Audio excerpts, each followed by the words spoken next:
Bonjour mesdames et messieurs, bienvenue à votre chaîne d'information L'Afrique en marche. L'attaque russe contre l'Ukraine est une catastrophe pour notre continent, déplore Boris Johnson. Dans le monde occidental, les condamnations de l'attaque russe contre l'Ukraine sont unanimes. Boris Johnson parle d'une catastrophe pour notre continent et il a annoncé une adresse à la nation qu'il fera jeudi en fin de matinée. Il appelle également à une réunion urgente des dirigeants de l'OTAN, demande qu'appuie à Paris le président Emmanuel Macron. Par Twitter, ce dernier a publié en début de matinée sa première réaction officielle qui condamne fermement la décision de la Russie de faire la guerre à l'Ukraine. La Russie doit mettre immédiatement fin à ses opérations militaires. Il ajoute que la France sera solidaire de l'Ukraine et se tiendra à ses côtés avec ses partenaires et alliés pour que cesse la guerre. Depuis 2 jours, au lendemain de la visite du chancelier allemand Scholz à Moscou, les tirs d'artillerie et les opérations d'infiltration et de sabotage ukrainiens se sont multipliés sans interruption sur la ligne de contact du Donbass. Hier, les autorités des républiques populaires de Donetsk et de Lugansk ont appelé la population civile dans son ensemble, 3,5 millions d'habitants, à quitter le Donbass pour rejoindre la Russie. L'évacuation par autocar des populations les plus fragiles, femmes, enfants, malades et personnes âgées, a commencé hier après-midi et s'est poursuivie toute la nuit, en coordination avec les autorités russes qui en assurent l'accueil à Rostov et au-delà. Vers 19h, heure locale, une voiture piégée a explosé en plein centre de Donetsk, près du siège du gouvernement local. Vers 22h, des groupes infiltrés ukrainiens ont fait sauter une portion du gazoduc Druzhba Amitié, c'est le gazoduc qui achemine le gaz russe en Europe occidentale à Lugansk ainsi qu'une station gazière dans la banlieue de la ville. Les incendies ont été éteints mais les dégâts sont importants. Toute la nuit, les bombardements ukrainiens sur les zones civiles, notamment aux mortiers lourds de 120 mm, se sont poursuivis sur la ligne de contact, en particulier autour de Gorlovka et d'Okutchaïevsk. Au moins un obus est tombé sur le territoire de la Fédération de Russie, dans l'oblast de Rostov. Hier en fin d'après-midi, le président Poutine a réuni le Conseil national russe de sécurité et ordonné dans la soirée le rappel des réservistes. Ce matin, les républiques populaires de Donetsk et de Lugansk ont décrété la mobilisation générale. Selon Denis Pouchiline, dirigeant de la République de Donetsk, une offensive ukrainienne de grande ampleur sur le Donbass est imminente. Si cela se confirme, il ne fait pas de doute que la Russie interviendra. Dans ce cas, mon pronostic est le suivant: combat pendant 4 à 7 jours. Basculement de la majeure partie de la population ukrainienne et des forces armées du côté russe, puis partition du pays sur le DNPR et stabilisation. Ce conflit, voulu de longue date par une partie importante de l'État profond américain, permettrait aux États-Unis d'imposer un isolement économique et diplomatique accru à la Russie et de préparer de manière accélérée une prochaine attaque directe de la Russie par l'OTAN. Le plan américain apparaît maintenant plus clairement. 1. Campagne d'hystérisation médiatique pendant 1 mois autour d'une prétendue invasion russe imminente. 2.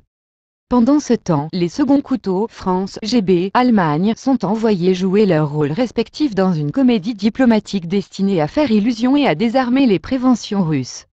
3. Une fois la comédie terminée, la marionnette ukrainienne est activée pour provoquer une guerre de basse intensité contre une population civile déjà éprouvée par 8 ans de guerre, sachant qu'il s'agit d'un casus belli pour la Russie qui est ainsi provoquée, et même forcée par sa propre opinion publique à intervenir. 4. Puis le piège se referme, on active les alliances et on boucle l'encerclement diplomatique et économique. La Russie est piégée, à moins que Poutine, à qui les États-Unis, aidés activement par leurs vassaux, dont la France, ont déjà tendu ce piège plusieurs fois, ait élaboré cette fois-ci encore une stratégie d'évitement. La dernière guerre qui s'est déroulée en Europe a été déclenchée par les États-Unis et le bloc de l'OTAN contre la Yougoslavie, en Serbie, sans autorisation du Conseil de sécurité de l'ONU, comme en Syrie, comme presque partout. Le casus belli du conflit qui couve revient encore à ces mêmes activistes inféodés à l'OTAN qui ont semé la division en Ukraine en renversant le président ukrainien en 2014. Les Ukrainiens russophones du Donbass qui ont toujours dénoncé ce coup d'État et qui ont combattu, armes à la main, le nouveau régime européiste restent indéfectiblement attachés à la Russie.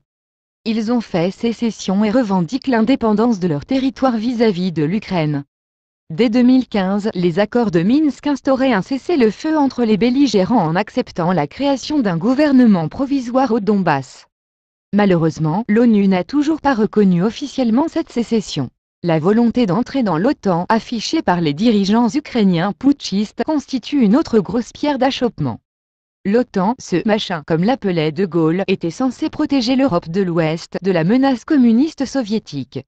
La menace ayant disparu en même temps que l'URSS, l'OTAN ne devrait même plus exister et au minimum ne pas intégrer les ex-républiques soviétiques, et pourtant la guerre menée par l'OTAN en 1998 contre la Serbie a permis de créer un nouvel État, le Kosovo, et même d'y installer la base de Bonstil, la plus grande base militaire américaine d'Europe, à une portée de canon de la Russie. L'OTAN est ouvertement devenue une organisation d'agression, de conquête, sous couvert droit de l'homiste. Il s'apprête à refaire le même coup, la même provocation en Ukraine. Quelle serait la réaction de la communauté internationale si la Russie installait une grande base militaire au Mexique pointant ses missiles sur le Texas et la Californie? Le travail d'une diplomatie digne de ce nom doit consister à empêcher cette nouvelle provocation contre la Russie et exiger que l'Ukraine ne soit pas instrumentalisée et reste neutre. Biden et le complexe médiatico-militaro-industriel tentent de faire passer Poutine pour l'agresseur et ne cessent de jeter de l'huile sur le feu. Mais ni l'Allemagne, dont l'économie dépend fortement de ses échanges avec la Russie, ni l'Europe en général n'ont intérêt à se confronter à l'une des plus puissantes armées du monde, pas plus que Poutine qui fait preuve d'un grand sang-froid malgré les provocations.